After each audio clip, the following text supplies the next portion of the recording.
Terima kasih atas pandangan Ustaz Razali.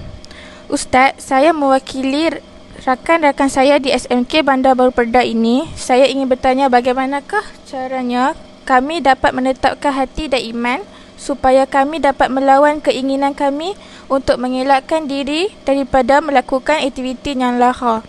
Seperti yang Ustaz tahu, kebanyakan remaja lebih terdorong untuk menggunakan gadget demi mengisi masa lapang. Jadi, apakah pendapat Ustaz? Terima kasih kepada yang bertanyakan soalan yang seterusnya.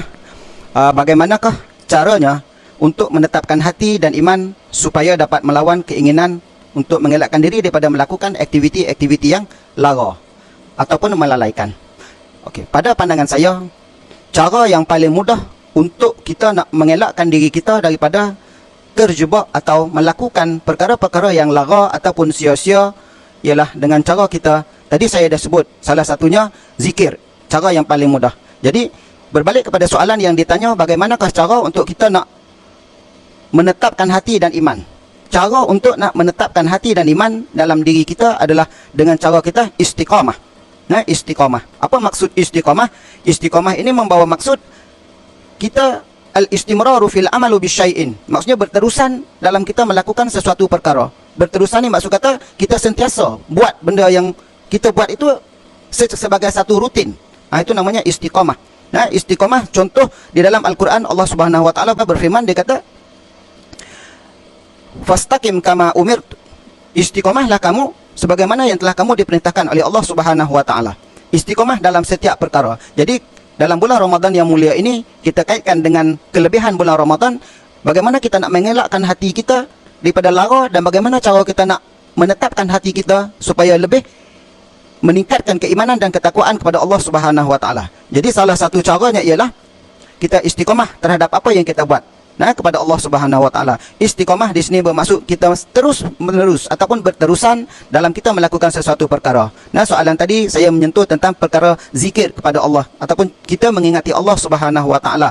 Jadi makna kata cara untuk kita nak menetapkan iman dan mengelakkan diri kita daripada sifat-sifat lara ialah kita istiqamah dalam kita melakukan zikir kepada Allah Subhanahu wa taala. Bila kita sentiasa mengingati Allah, jadi akan terhindarlah sifat lara dalam diri kita. Bila kita sentiasa mengingati Allah dengan cara kita berzikir, maknanya secara tak langsung perkara-perkara yang melalaikan kita ataupun melarakan kita daripada mengingati Allah itu akan hilang daripada diri kita, dan secara tak langsung juga kita telah dapat menetapkan iman dalam diri kita dengan cara istiqamah dalam kita melakukan sesuatu perkara. InsyaAllah dalam bulan yang mulia ini, kalau kita boleh orang kata kita boleh maintain, menjaga ibadat puasa kita daripada perkara-perkara yang sia-sia, insyaAllah seperti mana yang telah disebutkan oleh Allah Subhanahu wa taala, disebutkan oleh Rasulullah sallallahu alaihi wasallam dalam hadis, man shama ramadhana imanan wa ihtisaban ghufira lahu ma taqaddama min zambi. Yang bermaksud barang siapa yang menjaga puasa dia dengan penuh keimanan kepada Allah Subhanahu wa taala, nescaya akan diampunkan dosanya oleh Allah Subhanahu wa taala. Maksudnya istiqamah dalam kita menjaga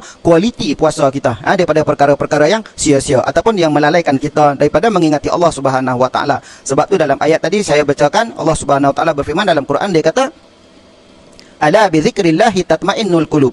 Tidakkah dengan cara kita mengingati Allah itu mendatangkan ketenangan dalam diri kita. Jadi bila kita mengingati Allah, kita akan rasa tenang dan kita terhindar daripada melakukan perkara-perkara yang melalaikan. Hari ini kita tengok kehidupan umat manusia pada hari ini banyak dilalaikan oleh perkara-perkara yang sampingan. Contoh, saya bawa satu contoh, golongan remaja belia hari ini terlalu banyak dipengaruhi oleh faktor-faktor persekitaran, terutamanya adalah penggunaan telefon bimbit dan sebagainya. Permainan game, pelbagai fungsi ada dalam telefon yang saya tidak meletakkan kesalahan itu pada penggunaan gadget 100%. Dalam telefon ada kebaikan dan dalam telefon juga ada keburukan dan kelemahan. Apapun juga terpulang kepada kita, kita nak pilih perkara yang baik, yang bermanfaat ataupun perkara yang melalaikan kita daripada mengingati Allah. Jadi kembali kepada soalan tadi, bagaimanakah cara kita nak menetapkan iman? Jawapan saya paling mudah ialah kita istiqamah dalam melakukan sesuatu, lebih-lebih lagi dengan cara kita mengingati Allah Subhanahu wa taala secara tak langsung. Perkara-perkara sampingan yang melalaikan kita daripada sesuatu benda yang bermanfaat itu akan dapat kita hindari dengan sebaik mungkin, insya-Allah.